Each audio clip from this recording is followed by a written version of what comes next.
A charity gala, a glass of boiling water, and 8 seconds that would destroy everything. Catherine Morrison thought she had the perfect life until she discovered her husband's affair. When she confronted him publicly, his mistress didn't just fight back with words. She grabbed scalding liquid and threw it at Catherine's pregnant belly while 200 people watched in horror. But here's what no one expected: the ballroom doors burst open, and a Navy SEAL stormed in. He wasn't security. He was her brother, and he was about to turn a scandal into a war. This is a story about betrayal, revenge, and the kind of justice that doesn't ask for permission. Drop a comment telling us where you're watching from. And if you believe in fighting back, hit that like button. You'll want to hear how this ends. The security camera footage would later show exactly 8 seconds between the moment Tessa Blake grabbed the silver teapot and the moment Catherine Morrison's life shattered. 8 seconds captured from 4 different angles by guests' cell phones. 8 seconds that would be replayed millions of times across every screen in America. But in those 8 seconds, the real story wasn't the violence. It was the man who stood perfectly still and did nothing. 3 months earlier, Catherine Morrison woke up in a penthouse that cost more per month than most people earned in a year. Sunlight poured through floor-to-ceiling windows, painting gold across marble countertops and designer furniture. She pressed a hand to her belly, 7 months rounded with her first child, and felt the baby kick against her palm. Everything looked perfect. That was the problem with lies. They always looked perfect until they didn't. "You're up early," Graham said, walking into the kitchen, already dressed in his $1,000 suit. He didn't kiss her, hadn't kissed her in weeks. Actually, just poured himself coffee and checked his phone. "Couldn't sleep," Catherine said. "The baby was active all night." He didn't look up from his screen, but she tried again. "I was thinking we could talk about names today. We still haven't decided." "I have meetings all day." His thumb scrolled rapidly. "We'll talk later." Later never came. It hadn't come in months. Catherine had started marking the days since he'd touched her with anything resembling affection. 43 days.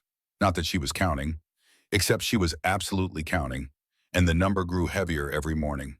Her phone buzzed. A text from Bridget Hayes, her best friend since college. "Coffee today, need to talk." Something in those 4 words made Catherine's stomach clench. Bridget used periods when she was serious. Never a good sign. They met at a small cafe 3 blocks from the penthouse. Bridget slid into the booth with 2 cups and an expression that Catherine had learned to dread. The look that said, "I know something you don't want to hear."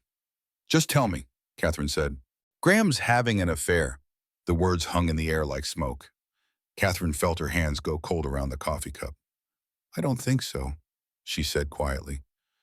"I would know." "Kate," Bridget reached across the table. "I saw him last Thursday at the Carlisle Hotel with a young woman. They weren't discussing business. Maybe it was a client. He had his hand on her back, low on her back, and she kissed his cheek when they went inside." Catherine shook her head. The baby kicked hard, as if protesting the conversation. "Graham wouldn't. He's just been stressed with work. The foundation gala is coming up, and the new property development. And, honey, you're making excuses for him." "I'm being rational." Catherine heard her voice rise slightly. "Marriage goes through rough patches, especially during pregnancy. This is normal." Bridget's expression softened into something that looked like pity. Catherine hated that look. "I printed the hotel receipt I found in his jacket," Catherine said suddenly. "When I asked about it, he said it was for planning a surprise party for me, for after the baby comes." "Did you believe him?" Catherine took a long sip of coffee instead of answering. The truth was she'd wanted to believe him, needed to believe him. Because if Graham was lying, then what did that make her? A fool, a victim, a pregnant woman who'd ignored all the signs that night. She waited until Graham fell asleep and checked his phone. Her hands shook as she entered his passcode.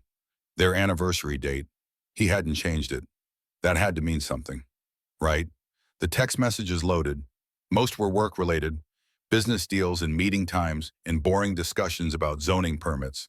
Then she saw it, a number with no name attached. The preview message read, "Last night was incredible." Catherine's breath caught. She clicked the thread. "Can't stop thinking about you. When can I see you again? I need you." Her vision blurred. The phone nearly slipped from her fingers. She scrolled up, searching for context, for anything that would make this make sense. The messages went back months. Hundreds of them. Flirtatious, intimate, damning. She looked at Graham sleeping peacefully beside her, his face relaxed and innocent in the darkness. How could he lie so easily? How could he touch her belly and talk about their future while texting another woman? Catherine set the phone down carefully on the nightstand and went to the bathroom. She locked the door and sat on the cold tile floor, arms wrapped around her pregnant belly. The baby kicked against her ribs. She whispered, "I'm so sorry, little one. I'm so sorry."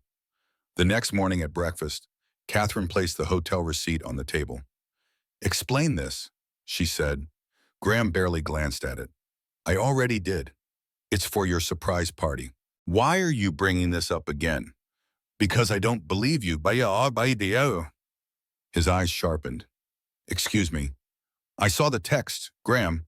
For just a moment, something flickered across his face. Fear, and it vanished so quickly she almost thought she'd imagined it.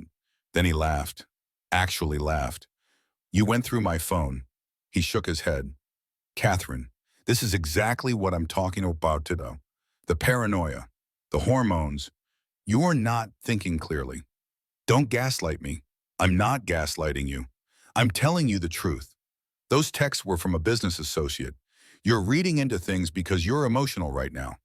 Pregnancy does this. It's normal. Business associates don't say last night was incredible." Graham stood, grabbing his briefcase.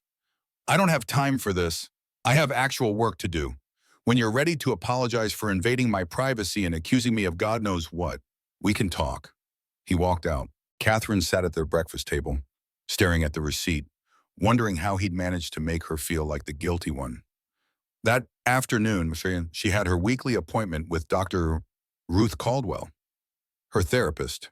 Catherine had started seeing her 6 months ago when the anxiety attacks began. Graham had suggested it.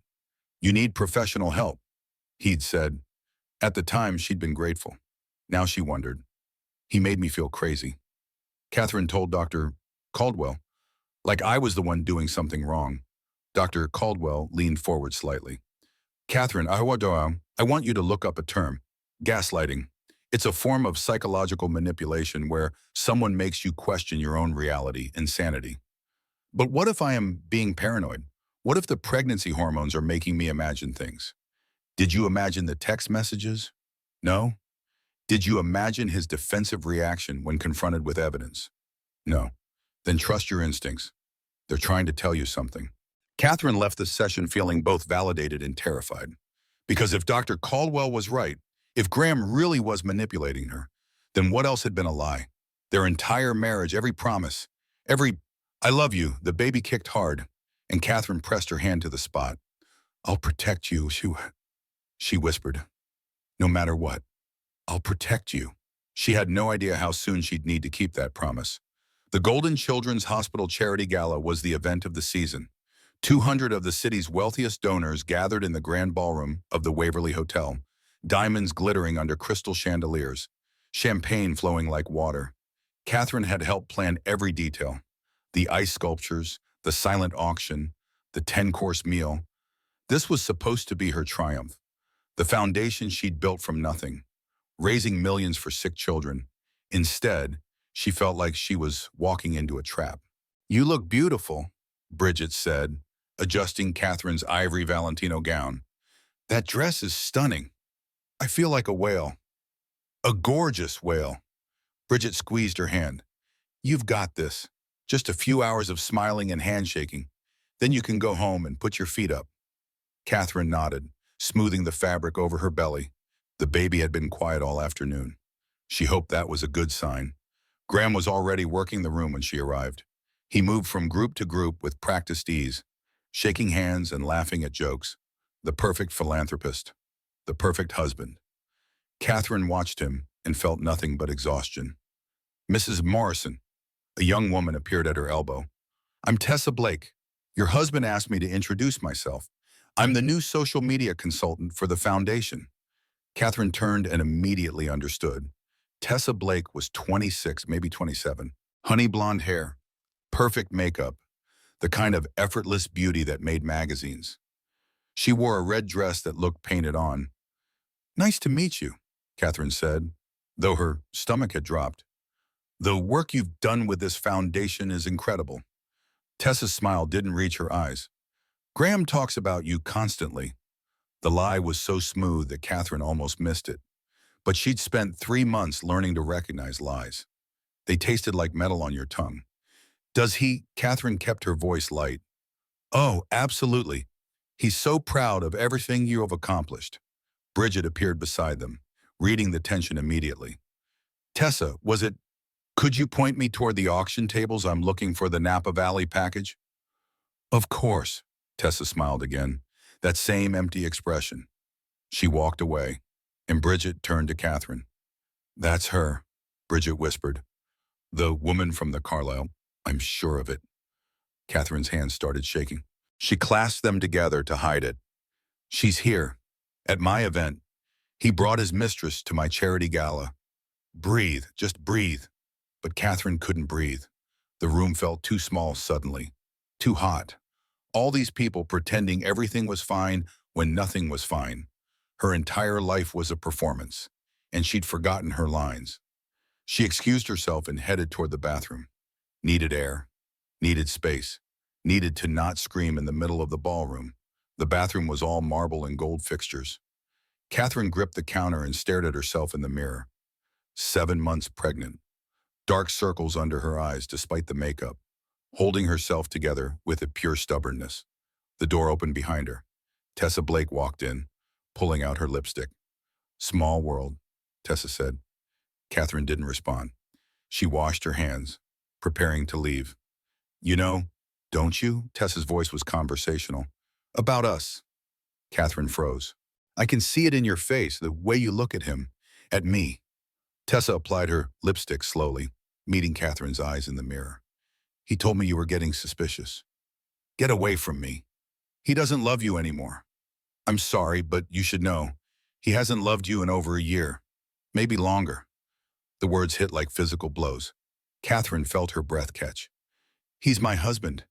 He's mine now." Tessa capped her lipstick. "He's just waiting for the baby to be born. For appearances. Then he's going to leave you. We're going to be together." "You're lying." "Am I?" Tessa turned to face her directly. "Ask yourself why he hasn't touched you in months. Why he works late every night. Why he looks at his phone and smiles when you're not watching. That's me. I'm what makes him smile now." Catherine's heart pounded so hard she thought it might break through her chest. The baby kicked violently, sensing her distress. "Stay away from my family," and Tessa laughed. "Honey, I am the family now. You're just the old model he's trading in." Catherine walked out, her vision tunneled.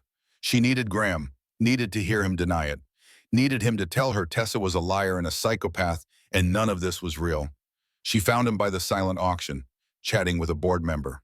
She touched his arm. "Graham, I need to talk to you. Now," he smiled at the board member apologetically. "Excuse me. Pregnancy emergencies." He pulled Catherine aside, his expression darkening the moment they were alone. "What are you doing? Is it true about you and Tessa Blake?" His jaw tightened. "Lower your voice. Answer the question." "We are at a charity gala. You are embarrassing me. Whatever you think you know, this is not the time or place." "Then when? When is the time? Graham, when were you planning to tell me you're having an affair?" People were starting to stare. Catherine registered it distantly, but she couldn't stop. All the months of silence, of swallowing her doubts, of making excuses came pouring out. "You brought her here, to my event, to something I built. How could you?" "Catherine, stop!" His voice was ice. "You're being hysterical." "I'm being honest. There's a difference." Tessa appeared beside them, her hand landing on Graham's arm with easy familiarity. "Is everything okay?" The casual intimacy of that gesture said everything. Catherine felt something crack open inside her chest. "Get your hand off my husband." Tessa smiled. "He's not really yours anymore. Is he? We both know that." "Graham, tell her to leave." But Graham said nothing. He stood there, looking between the two women, and his silence was an answer louder than words. Fine, Catherine said. Her voice shook but held steady. If you won't tell her, I will. We're married. We're having a baby. And you, she pointed at Tessa, need to walk away before I have security remove you. Tessa's expression hardened into something ugly. You're pathetic, clinging to a man who doesn't want you anymore. He told me everything about you, how boring you are, how you let yourself go, how relieved he is to finally be with a real woman. The crowd had formed a circle now. Phones appeared. Catherine saw the red recording lights blinking like tiny eyes. Is that true? Catherine turned to Graham. Did you say those things? He rubbed his temples. This is getting out of hand. Answer me. Fine, yes. Tessa and I are together. Are you happy you've made me admit it in front of everyone? Feel better now. The ballroom fell silent. Even the quartet stopped playing. Catherine felt the ground shift beneath her feet. How long? Her voice came out as a whisper. Does it matter? How long, Graham? He sighed. 14 months. 14 months. Before she got pregnant. Before they decided to start a family. Before everything. You told me you wanted this baby. Catherine said.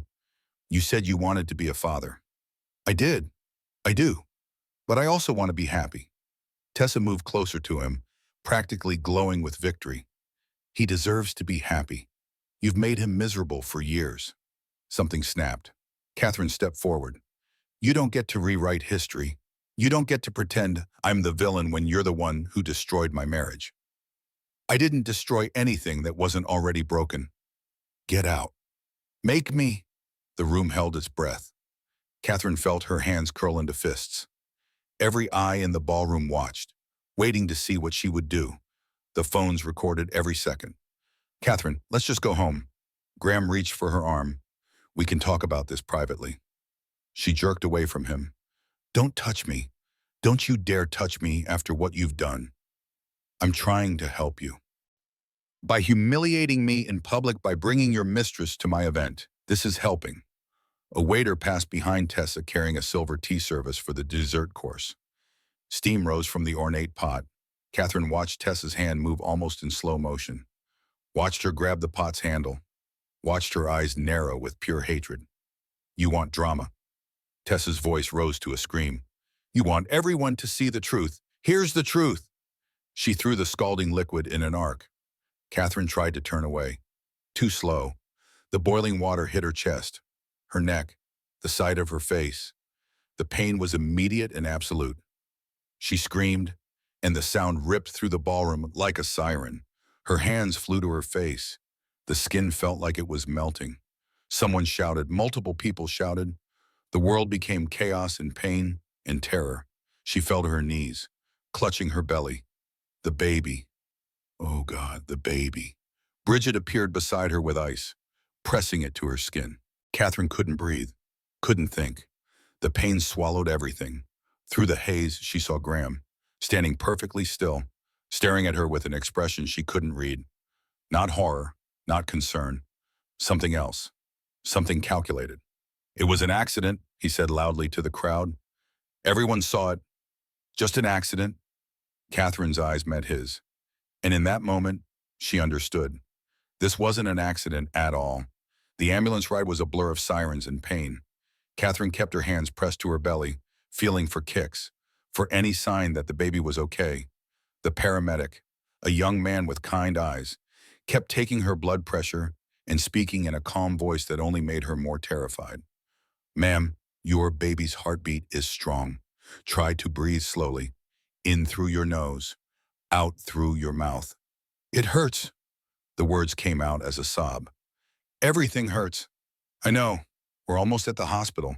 They'll give you something for the pain as soon as we get there. Catherine closed her eyes and tried to focus on breathing. In and out. In and out. The baby kicked weakly and she nearly cried with relief. Did you see it? She asked the paramedic. Did you see what she did? Yes, ma'am, I saw. The police are already involved. Just focus on staying calm for your baby. At Mercy General Hospital, they rushed her into the emergency room. Nurses swarmed around her, cutting away her ruined dress, applying burn gel, hooking her up to monitors. Dr. Sarah Bennett, the on-call OB, arrived within minutes. Catherine, I'm Dr. Bennett. Can you tell me where you're feeling pain? Everywhere, my chest, my neck. But the baby, is the baby okay? Bennett moved the ultrasound wand over Catherine's belly. The steady thump, thump, thump of the baby's heartbeat filled the room. Heartbeat is strong, 150 beats per minute. That's perfect. Catherine started crying. Relief, pain, shock. It all poured out at once. The burns are second degree, Dr. Bennett said, examining her carefully. Painful but not life-threatening. We'll treat them with silver sulfadiazine cream and keep you overnight for monitoring. The baby appears completely unharmed. Thank God. Mrs. Morrison, there's a police detective here who needs to speak with you. Are you up for that? Catherine nodded. A moment later, Detective Marcus Webb entered. He was in his 50s, with gray hair and a weathered face that suggested he'd seen too much. Mrs. Morrison, I'm Detective Webb. I know this is difficult, but I need to ask you some questions about what happened tonight. She threw boiling water on me, Tessa Blake, my husband's mistress. There were 200 witnesses, Detective Webb wrote in his notebook. We have multiple video recordings from guests' phones. The evidence is very clear. This was assault. Mrs. Morrison, we're filing charges. Good. We'll also need you to come to the station tomorrow to give an official statement. For now, just rest. After he left, Bridget arrived, still in her gala dress. Mascara streaked down her cheeks. Oh, Kate, she grabbed Catherine's hand. I'm so sorry. I should have done something. I should have stopped her. How could you have known? I saw the look in her eyes right before. She wanted to hurt you. Really hurt you. Catherine closed her eyes. Where's Graham? Downstairs with his lawyers. He's been on the phone for the last hour. Not up here checking on me. Bridget's silence was answer enough. The night crawled by. Catherine dozed in fits and starts, waking every time a nurse came to check her vitals or apply more burn cream. The pain medication made everything fuzzy at the edges, but it couldn't touch the ache in her chest that had nothing to do with burns. At 6 in the morning, her brother called. Kate, I just saw the news. What the hell happened? Lieutenant Cole Morrison had been deployed overseas for the last 8 months. Catherine had tried to keep her messages light, not wanting to worry him. Now she told him everything. The affair, the confrontation, the attack. She heard him breathing hard on the other end. I'm coming home, he said. My commanding officer is processing emergency leave. I'll be there in 36 hours. You don't have to. Yes, I do. You're my little sister, and someone hurt you. I'm coming home. After they hung up, Catherine felt marginally better. Cole was a Navy SEAL. If anyone could make her feel safe, it was him. Around 8 o'clock, there was a knock on her door. Graham entered carrying flowers. Roses? Her favorite, or at least they used to be. How are you feeling, Sal? He asked. Catherine stared at him. How am I feeling? Are you serious right now? I know you're angry. Angry Graham, your girlfriend, threw boiling water on me while I'm pregnant with your child, and you called it an accident. He set the flowers on the bedside table. I was in shock. I didn't know what to say.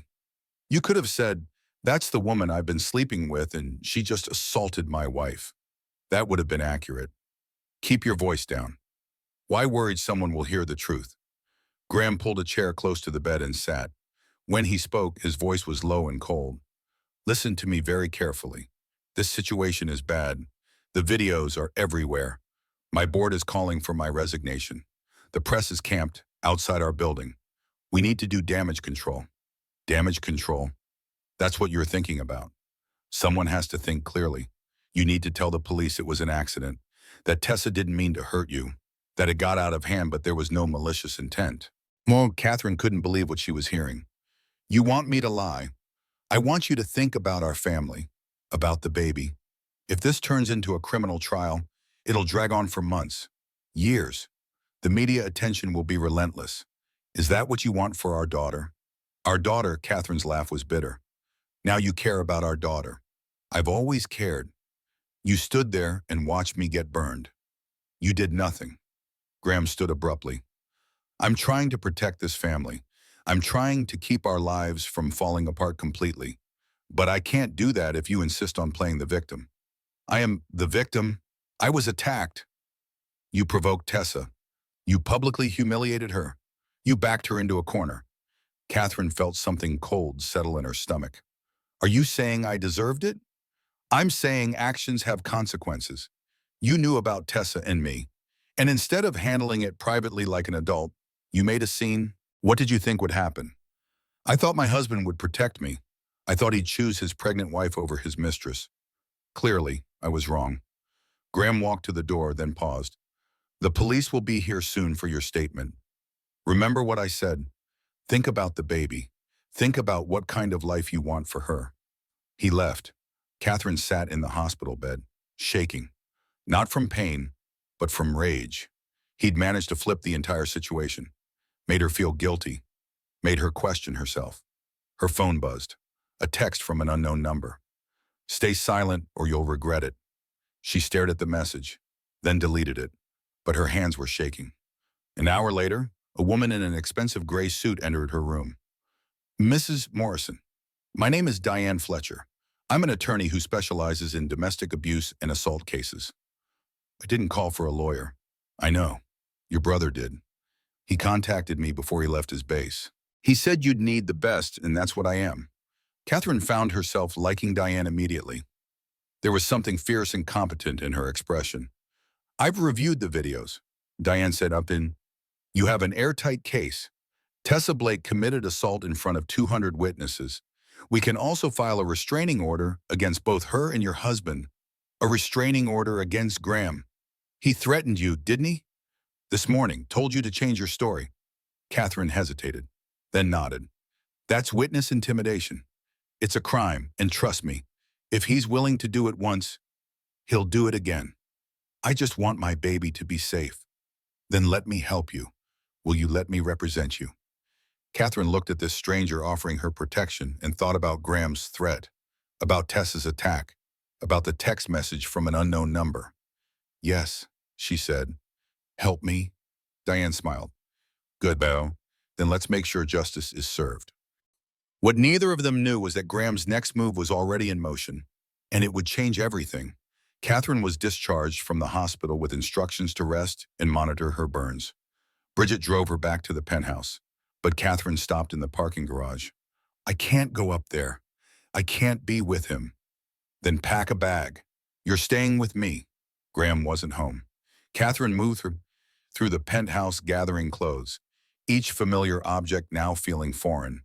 This had never been her home, just a beautiful prison. In the bedroom, Graham's laptop sat open on the desk.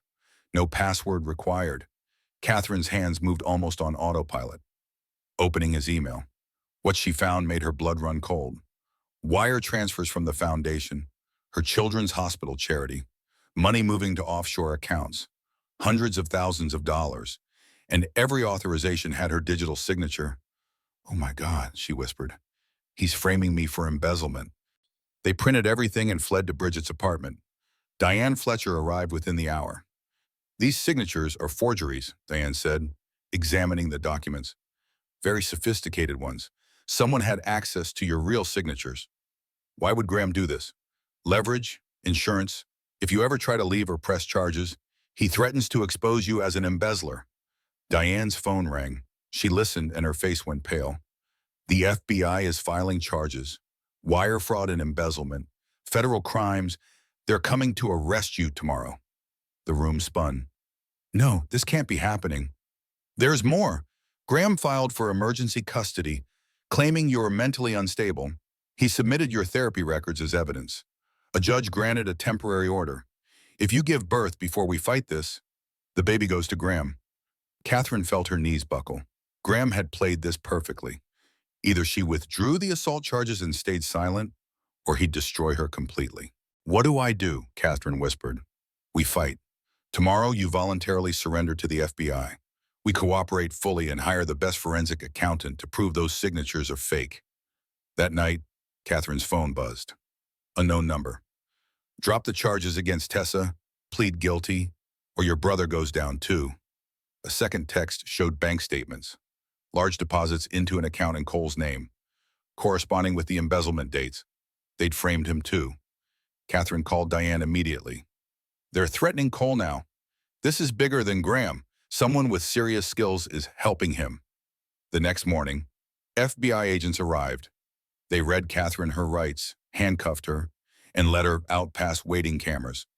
Mrs. Morrison, did you steal from sick children? Catherine kept her head down as they processed her. Fingerprints, photos, a cell. Hours later, she stood before a federal judge. Bail is set at $500,000. House arrest with electronic monitoring. Bridget posted bail using her house as collateral.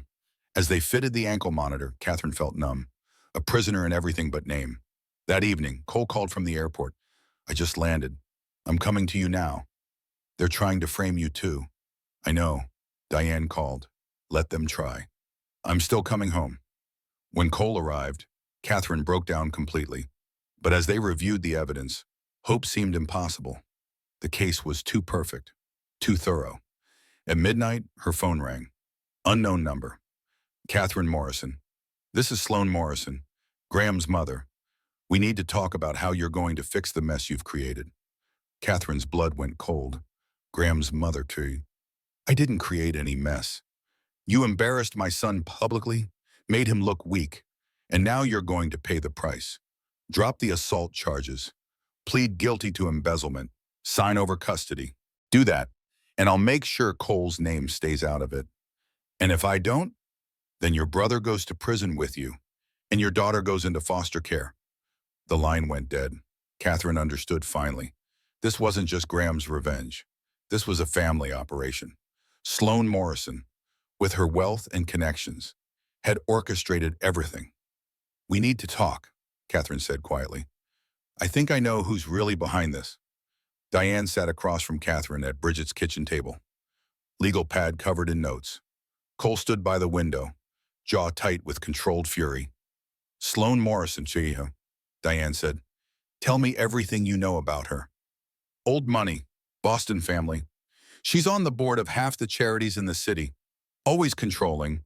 She made it clear I wasn't good enough for Graham. Women like Sloan don't just dislike their daughters-in-law. They see them as threats.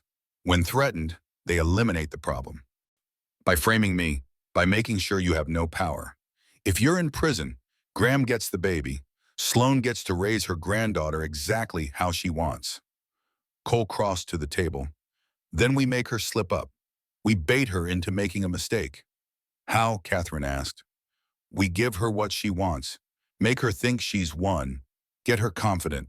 People make mistakes when they're confident. Diane leaned back. If we can get her to meet, we could record the conversation. Get her to admit her involvement. That's illegal without consent, Bridget pointed out. Not in a one-party consent state, which we are. Catherine can record anyone she's talking to. That night, Cole made the call. Mrs. Morrison, this is Lieutenant Cole Morrison. Catherine wants to take your deal, but she needs to meet with you first. Why? She has information about Graham, things that could embarrass your family if they became public. A long pause. Fine, tomorrow, 2 o'clock, Riverside Gardens. The next day, Catherine sat on a park bench, recording device hidden in her collar. Cole stood 100 yards away. Sloan arrived exactly on time in a Chanel suit. You wanted to meet, Sloan said coldly. I need to understand why you did this. You were never right for my son. Too weak. Too common. Graham needs someone strong. Someone you approve of. Of course, Tessa was temporary, a distraction, but she broke you apart. Now Graham is free to move on properly with someone suitable. And the embezzlement charges. Graham is too soft, too sentimental. He would have just divorced you quietly. But I knew you'd fight, so I made sure you couldn't. Catherine's heart raced. How did you forge my signatures? I paid someone $50,000, but worth every penny, created perfect digital replicas from your documents. And the evidence against Cole, insurance, I knew you'd never risk your brother. What about the baby? Sloan's expression softened slightly. She'll be raised properly, with the right values. She'll thank me someday. Catherine stood. You're wrong about me. I'm stronger than you think. Really, you've already lost everything. Catherine pulled out the recording device. I recorded this entire conversation. Sloan's smile froze. You're lying. Audio and timestamp. You just confessed to fraud, forgery, and conspiracy. No court will accept it. We'll see. Sloane's face turned red. You stupid girl. Do you have any idea who I am? A monster who destroys anyone who threatens her control. But eventually, someone fights back. Cole appeared at Catherine's elbow. Sloane looked between them, fear in her eyes for the first time. This isn't over, Sloane hissed. Yes, it is. That night, they played the recording for Diane. This is everything we need. The FBI will have to drop the charges. But before they could celebrate, Catherine's phone rang. My name is Margaret Russell. I'm Graham's executive assistant. I have evidence. Recordings, videos, emails of everything Graham's done. I'll testify, but I need protection. They arranged to meet the next morning at a coffee shop. Margaret would go to a safe house. Then they'd take everything to the FBI. Margaret left through the back entrance. 8 minutes later, the explosion came. The sound rolled through the coffee shop like thunder. Catherine ran outside. 2 blocks over, black smoke rose. Flames consumed Margaret's car. Oh God, Catherine whispered. They killed her. At the police station, Detective Webb looked decades older. This is murder. Federal witnesses. Graham did this. Or his mother. That night, Sloane called. Did you enjoy the show? You murdered her. Such a tragic gas leak. Accidents happen. Perhaps you should be more careful. Pregnant women are so vulnerable. The threat was unmistakable. Catherine's hand moved to her belly. You have nothing now. Sloane continued. Margaret is dead. Her evidence destroyed. My confession inadmissible. And I always get what I want. The hope that had bloomed that morning was ash. Without Margaret's testimony, they had nothing. The next morning brought another disaster. Someone released edited footage from the gala showing Catherine shoving Tessa first. A deep fake making it look like self-defense. By noon, it had been shared 1,000,000 times.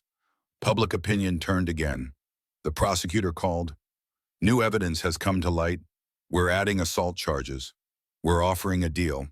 Plead guilty to embezzlement and assault. 5 years. Eligible for parole in 3. Catherine hung up without answering. That evening, she felt the first contraction. 4 weeks early. Stress-induced labor. Hospital, she gasped. Now, as they wheeled her toward delivery, she saw Graham in the hallway with his lawyers. That's my wife. I have a right to be there. You have a restraining order, Diane protested. It was modified this morning. Check with the court. Diane's face went pale. He's right.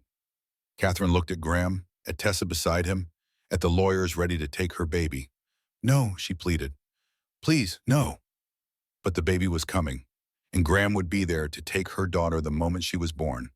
The delivery room was too bright, too cold. Dr. Bennett coached Catherine through contractions, but Catherine's eyes stayed fixed on the door where Graham stood with his lawyers. One more push, Dr. Bennett said. Catherine pushed. A cry split the air. Her baby. It's a girl, Dr. Bennett announced. Catherine reached for her daughter, but Graham burst in. I want a paternity test before she holds the baby. Dr. Bennett's expression hardened. Mr. Morrison, this is highly irregular. I have rights. I want a test before any bonding occurs. Graham's lawyer stepped forward with paperwork. Emergency court order. The baby is to be tested, and if confirmed as Mr. Morrison's, temporary custody transfers to him. Please, Catherine begged. Let me hold her. Just once. Dr. Bennett made a decision. She placed the baby on Catherine's chest. 5 minutes. Catherine looked at her daughter. Dark hair, tiny fingers curling around her thumb. Hi, baby. I'm your mama. I love you. I'm going to have to fight for you. I promise. The baby gripped tighter. Catherine memorized everything.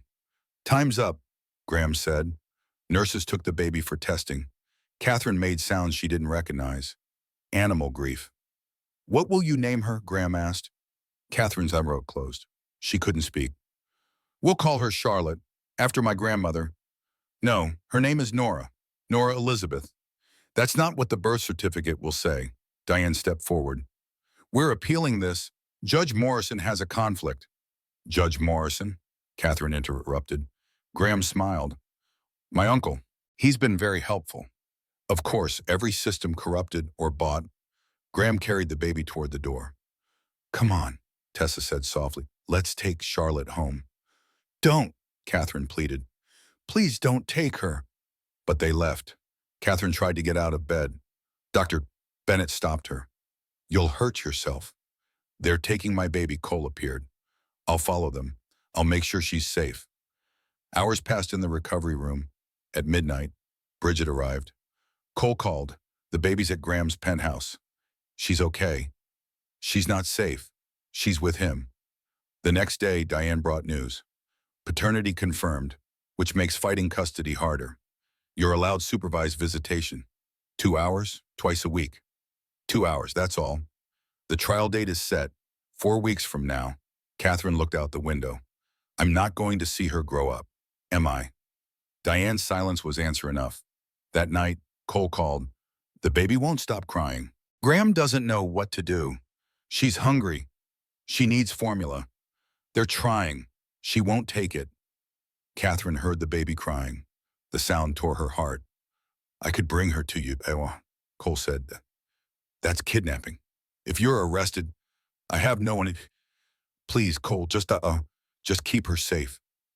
Around 3 a.m., Cole burst into her room. Get dressed. There's been a fire at Graham's building. The baby's okay, but they're evacuating. We can take her. We can run. Catherine looked at her brother's desperation. For a moment, she considered it. If we run, we're fugitives forever. Is that what you want for Nora? A life on the run? Cole's jaw worked. No. Then we win legally. We prove they're guilty. However, Graham's business, Morrison Properties, everything he's built is probably corrupt. If we expose that, the court won't give him custody. Diane arrived with a team, private investigators and a forensic accountant. They spread across Bridget's apartment and began digging. Look at the Riverside development, Catherine told them. Graham bought that land for half market value. It never made sense.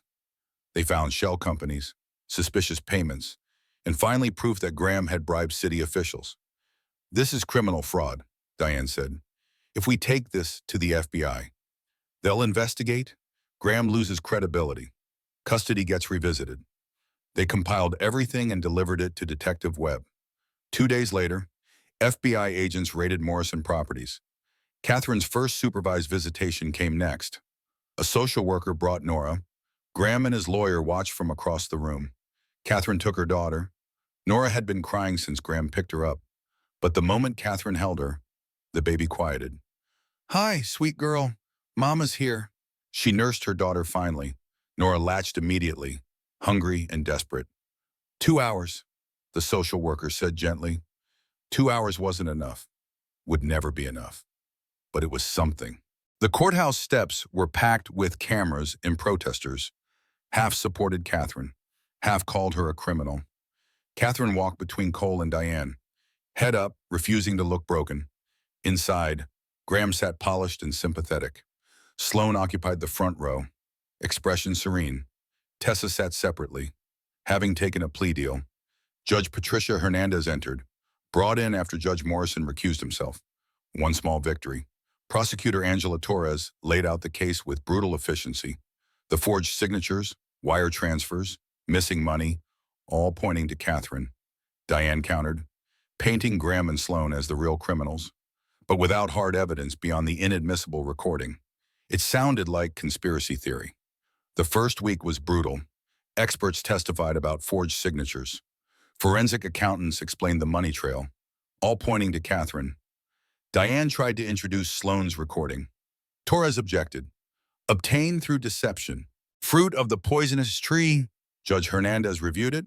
Preliminary. Miss Torres has a point. Another door slammed. Their strongest evidence. Gone. That night, Graham's lawyer appeared at Catherine's visitation. The judge wants to speak with you. A plea offer. What offer? Plead guilty to embezzlement. 5 years. Parole in 3. In exchange, we drop all financial claims. You maintain supervised visitation.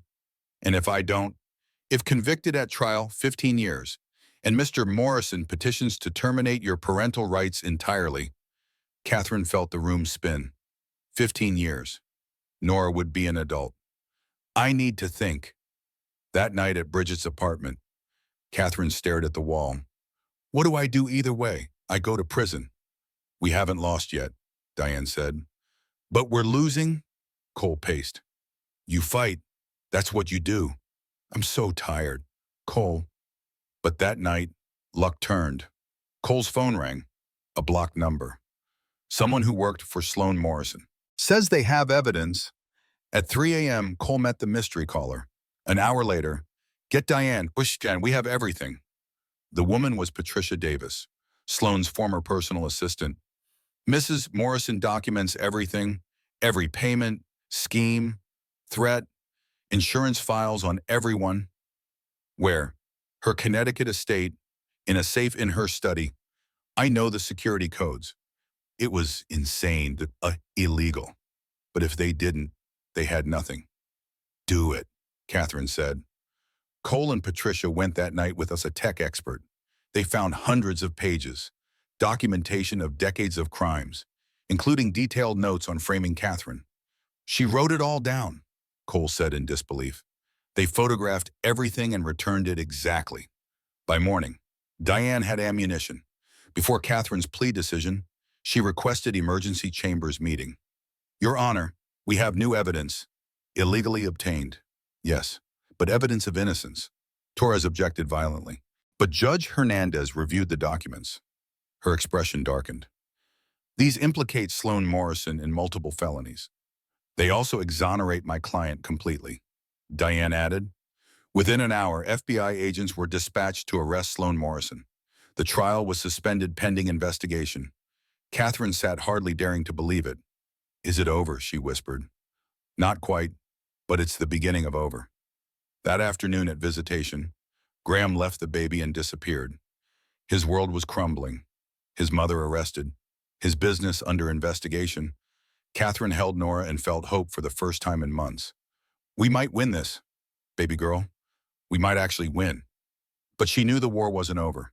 Sloan had resources and connections. And Graham still had custody of Nora. The courthouse steps were a carnival of cameras and protesters.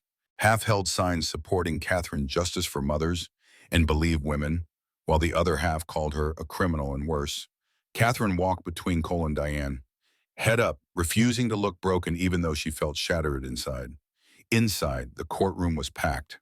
Graham sat at the prosecution's table looking polished and sympathetic. Sloan Morrison occupied the front row behind him, her expression serene, confident. Across the aisle, Tessa Blake sat in a different section, having taken a plea deal for the assault charge in exchange for testimony against Catherine. The judge entered, Judge Patricia Hernandez, brought in from another jurisdiction after Judge Morrison had finally been forced to recuse himself. One small victory among many losses. The prosecutor stood. Angela Torres was a shark in a Navy suit. She laid out the case against Catherine with brutal efficiency. The forged signatures, the wire transfers, the missing money, all of it pointing to Catherine as the architect of the embezzlement scheme.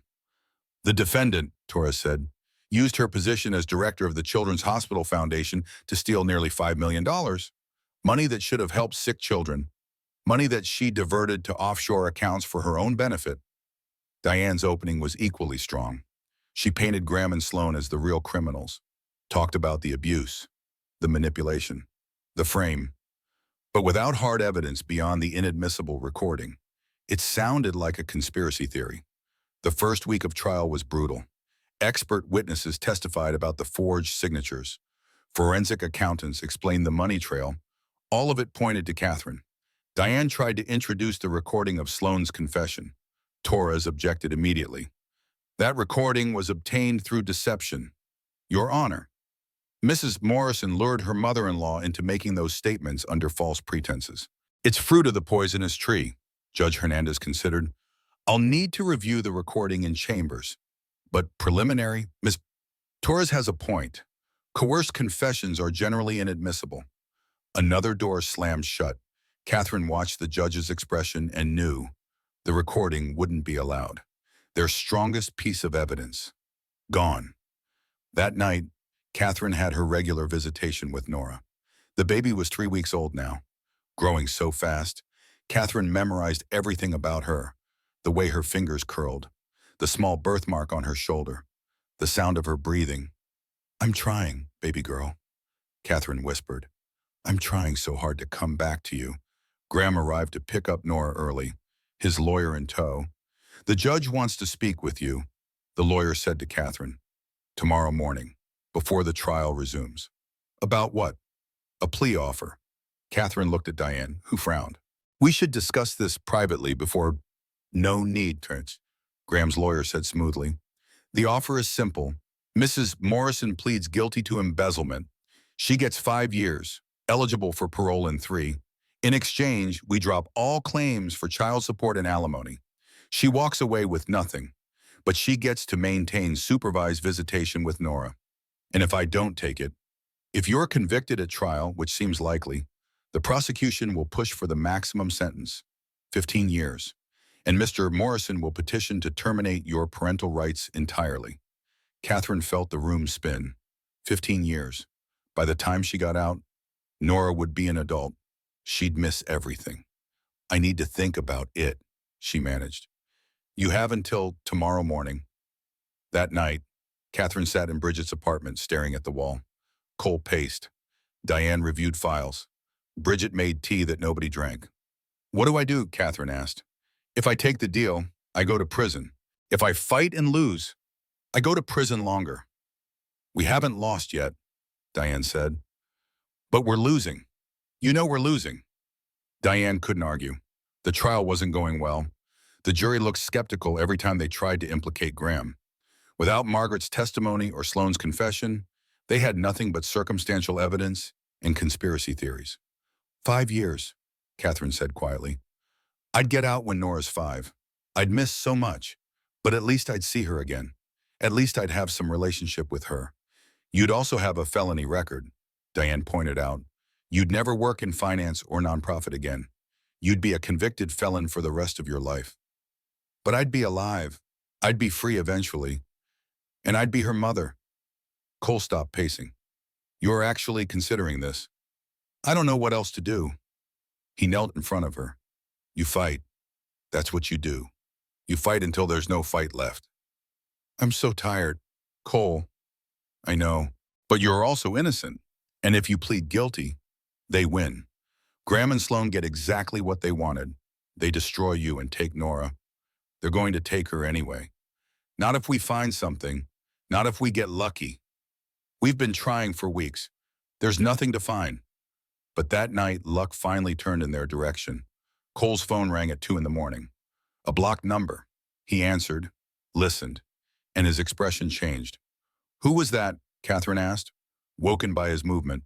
"Someone who says they worked for Sloane Morrison. Says they have evidence. Says they'll only talk to me. Alone. It's a trap. Maybe, but what if it's not?" At 3 in the morning, Cole met the mystery caller in an all-night diner. Catherine and Diane waited anxiously by their phones. An hour later, Cole called. "Get Diane, boy, now. We have everything." The woman's name was Patricia Davis. She'd been Sloane Morrison's personal assistant for 7 years before being fired 3 months ago for asking too many questions. "Mrs. Morrison is meticulous," Patricia told them in Diane's office. "She documents everything, every payment, every scheme, every threat. She keeps files on everyone she's ever controlled or destroyed." "Why would she document her crimes?" Diane asked. "Insurance. If anyone ever tries to blackmail her or expose her, she has leverage on them too. Mutually assured destruction." "Where are these files?" "Her estate, the main house in Connecticut, in a safe in her study." "Do you have access?" "No, but I know the security codes. I know when she's away, and I know someone who can get past any lock." It was insane, illegal, breaking and entering. If they got caught, it would destroy their case completely. But if they didn't, they had nothing. "Do it," Catherine said. Cole and Patricia went that night. Diane provided a tech expert who could crack safes. The team went in while Sloane was in the city at a charity benefit, her alibi solid. They found the files, hundreds of pages, documentation of bribes, blackmail, fraud schemes going back decades, including detailed notes on how she'd framed Catherine, the forger she'd hired, The accountant who'd created the false trail. Everything. She wrote it all down, Cole said in disbelief. Every step. They photographed everything, every page, then put it all back exactly as they'd found it. By morning, Diane had the ammunition she needed. Before Catherine was due in court to accept or reject the plea offer, Diane requested an emergency meeting in Judge Hernandez's chambers. Your Honor, we have new evidence. Evidence that was illegally obtained. Yes, but evidence of innocence that demands consideration. Torres objected violently. This is outrageous. They broke into a private residence. We didn't break in, Diane corrected. We had assistance from someone with legitimate access. But more importantly, this evidence proves Mrs. Morrison was framed by her mother-in-law, Sloane Morrison. Judge Hernandez reviewed the documents. Her expression grew darker with each page. These implicate Sloane Morrison in multiple felonies, she said finally, including conspiracy to commit fraud and obstruction of justice. They also exonerate my client completely, Diane added. Torres was already on her phone, calling her superiors. Within an hour, the FBI had been notified. Agents were dispatched to arrest Sloane Morrison. The trial was suspended pending investigation. Catherine sat in the courtroom, hardly daring to believe it. Is it over? She whispered to Diane. Not quite, but it's the beginnings of over. That afternoon, Catherine had her regular visitation with Nora. But this time, Graham didn't stay. He left the baby with the social worker and disappeared. His world was crumbling. His mother was being arrested. His business was under investigation. The golden life he'd built was ash. Catherine held her daughter and allowed herself, for the first time in months, to feel hope. We might win this, baby girl, she whispered. We might actually win. But even as she said it, she knew the war wasn't over. Sloane Morrison was being arrested. Yes, but she had resources, lawyers, connections. She wouldn't go down without a fight. And Graham still had custody of Nora. Sloane Morrison's arrest was front-page news for 3 days straight. The media that had once celebrated her as a philanthropist now dissected her criminal empire. The files Cole had recovered revealed decades of corruption, bribes to city officials, blackmail of business rivals, manipulation of charity funds. The woman who'd sat on a dozen boards and attended every gala was a monster in designer clothes. Catherine watched the news coverage from Bridget's apartment, Nora asleep in her arms. The custody arrangement had been modified after Sloane's arrest. Catherine now had Nora 3 days a week, Graham the other 4. Not equal, but better. Movement in the right direction. The prosecutor dropped all charges against you, Diane said, entering with coffee. Complete dismissal. The FBI confirmed every detail of the frame. You're officially cleared. Catherine closed her eyes. Thank God. There's more. Graham's being investigated for his role in the scheme. He's not off the hook. What about custody? That's still up in the air, but your criminal record is clear. That helps enormously in family court. Over the next week, more dominoes fell. Graham's business partners abandoned him. His board forced him to resign. The bank froze his assets pending investigation. Everything he'd built was collapsing. Catherine should have felt vindicated. Instead, she felt empty. All this destruction, all this pain, and for what? A marriage that had been broken from the start, a man who'd never really loved her. Her weekly therapy sessions with Dr. Caldwell helped. They talked about trauma, about recovery, about the long road ahead. You've been through something terrible, Dr. Caldwell said. Even with the legal victory, the emotional damage doesn't disappear overnight. I keep waiting to feel happy, Catherine admitted. I'm cleared. I have Nora. Why don't I feel happy? Because you're grieving. The life you thought you had, the marriage you believed in, it's all gone. That deserves grief. Catherine looked out the window. Will I ever trust anyone again? Yes, but it takes time and therapy and a lot of work. The custody hearing was scheduled for 2 weeks later. Diane was confident. Graham has no criminal record, but the investigation damages his credibility. His association with his mother, his affair, his manipulation of you. All of it plays against him. What's the best outcome? Joint custody, 50-50. Neither of you loses Nora completely. In worst case, he gets majority custody and you get visitation, but I don't think that'll happen. The evidence is too clear that he's been abusive and manipulative. The day of the hearing, Catherine dressed in a simple blue dress. Professional, maternal, stable, everything she needed to project. Graham arrived separately with new lawyers. Tessa notably absent. The affair had ended, apparently, once his money disappeared. Judge Marianne Foster presided. She was known as fair but tough. She'd reviewed all the evidence in advance. "This is an unusual case," she said. "We have allegations of abuse, criminal conspiracy, and manipulation. We also have a 3-month-old infant who deserves stability and love from both parents." Graham's lawyer argued that despite the investigations, Graham had never been charged with a crime. That he loved his daughter and provided a good home. Diane countered with everything: the affair, the gaslighting, standing by while Catherine was assaulted, the attempt to have her imprisoned on false charges. "Mr. Morrison systematically destroyed his wife's life," Diane said. "He manipulated her, betrayed her, and tried to take her child. He's not fit to have custody." Judge Foster called a recess to review everything again. 2 hours later, she returned with her decision.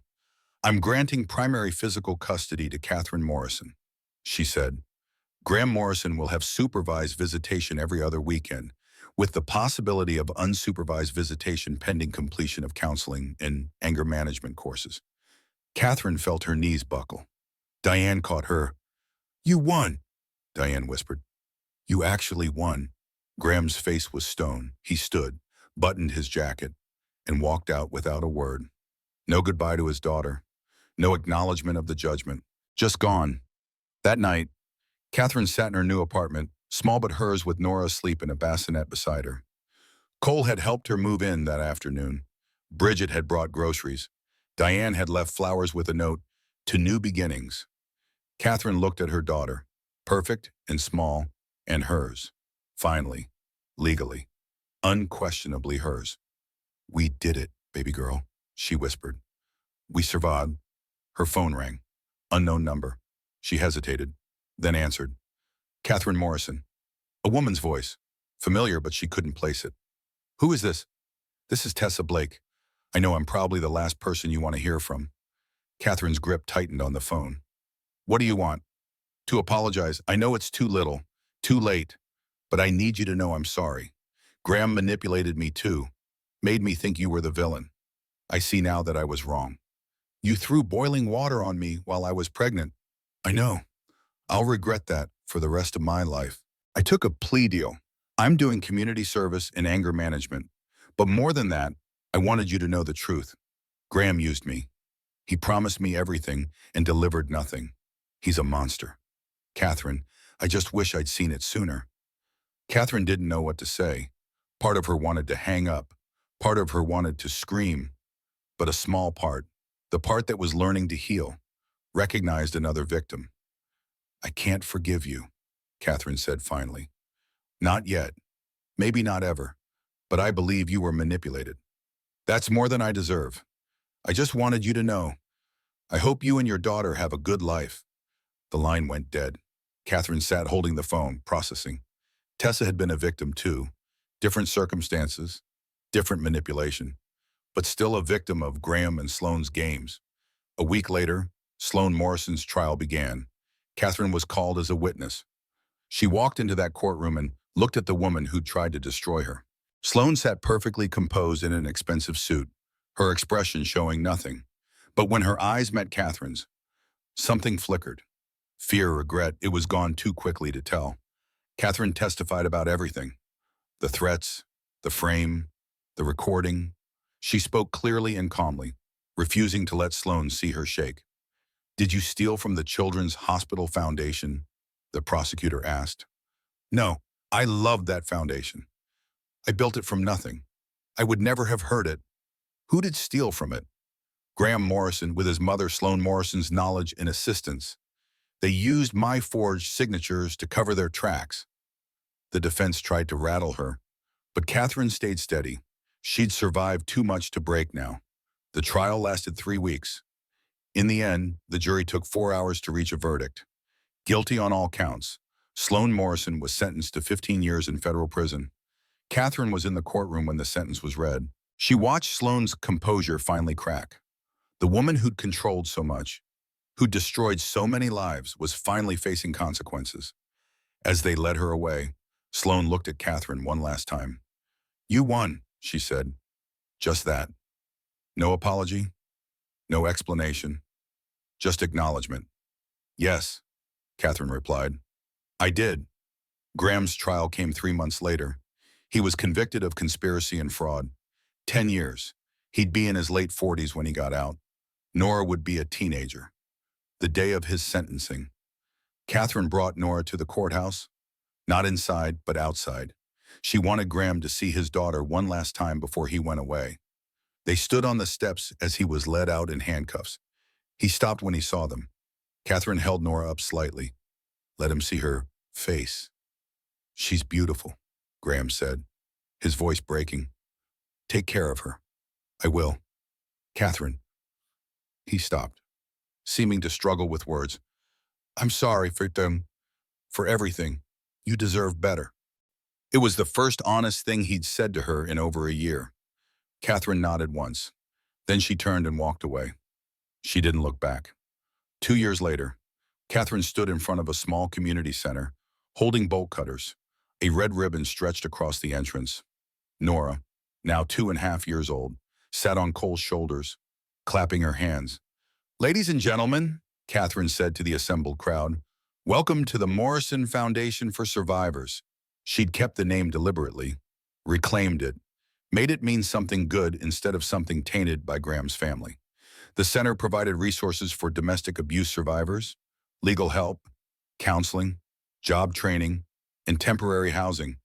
Everything Catherine wished she'd had when her world was falling apart.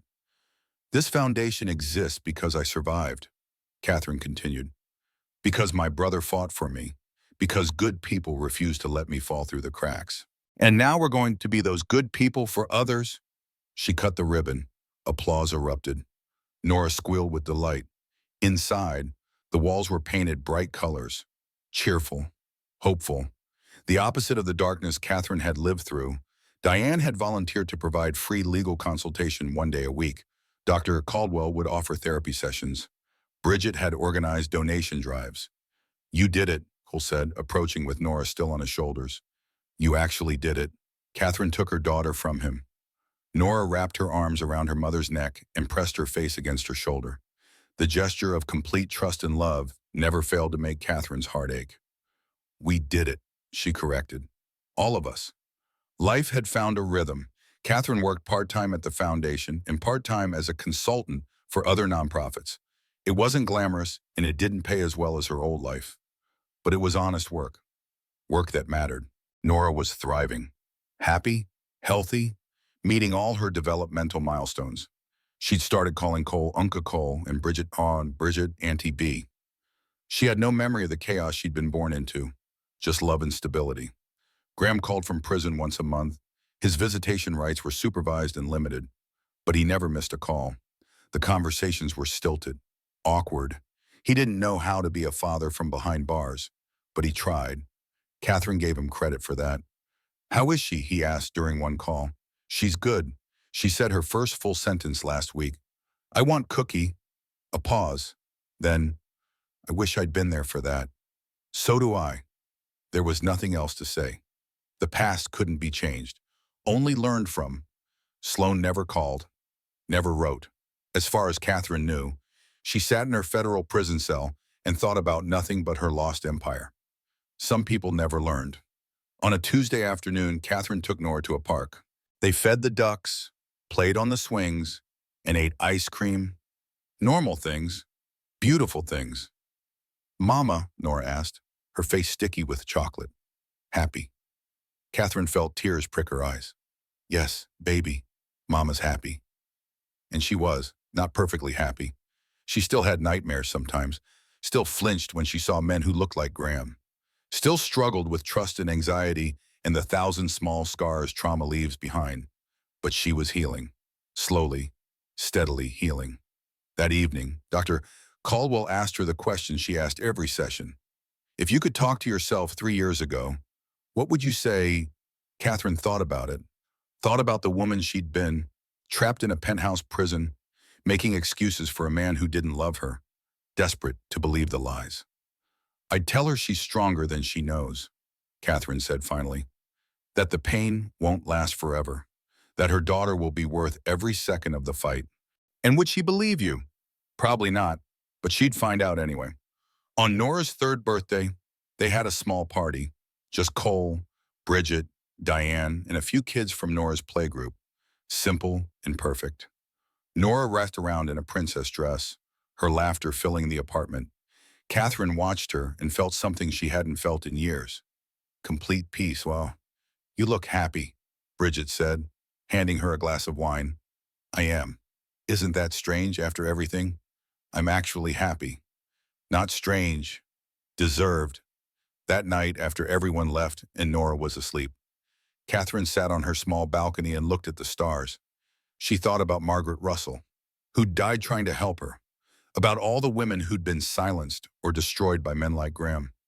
She pulled out her phone and opened the Foundation's website. There was a new feature now, a place where survivors could share their stories. Already, dozens had been posted. Catherine added her own. "My name is Catherine Morrison. 3 years ago, I thought my life was perfect. I was married to a successful man, pregnant with my first child, and living in a penthouse.